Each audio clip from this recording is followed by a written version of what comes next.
దేశంలో డైరీ ఉత్పత్తుల్లో అగ్రసంస్థగా ఉన్న అమూల్ అరుదైన ఘనత సాధించింది. 2025-26 ఆర్థిక సంవత్సరంలో 1,00,000 కోట్ల వ్యాపార సంస్థగా నిలిచింది. ఈ ఏడాది సంస్థ ఏకంగా 11% వృద్ధి సాధించింది. అమూల్ గుజరాత్కు చెందిన సంస్థ. The Gujarat cooperative milk marketing federation limited సంస్థ అమూల్ బ్రాండ్తో వ్యాపారం నిర్వహిస్తుంటుంది. ఈ ఆర్థిక సంవత్సరంలో 11% వృద్ధితో 1,00,000 కోట్లకు పైగా వ్యాపారాన్ని నిర్వహించినట్లు సంస్థ తాజాగా ప్రకటించింది.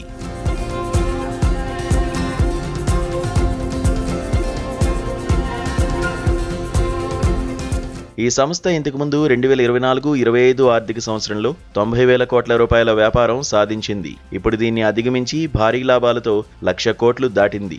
అమూల్ దేశంలో టాప్ డైరీ బ్రాండ్గా కొనసాగుతోంది.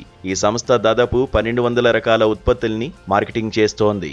ఆధునిక వినియోగదారుల అవసరాలకు అనుగుణంగా ఎప్పటికప్పుడు తన మార్కెటింగ్ వ్యూహాల్ని మార్చుకుంటూ వస్తోంది.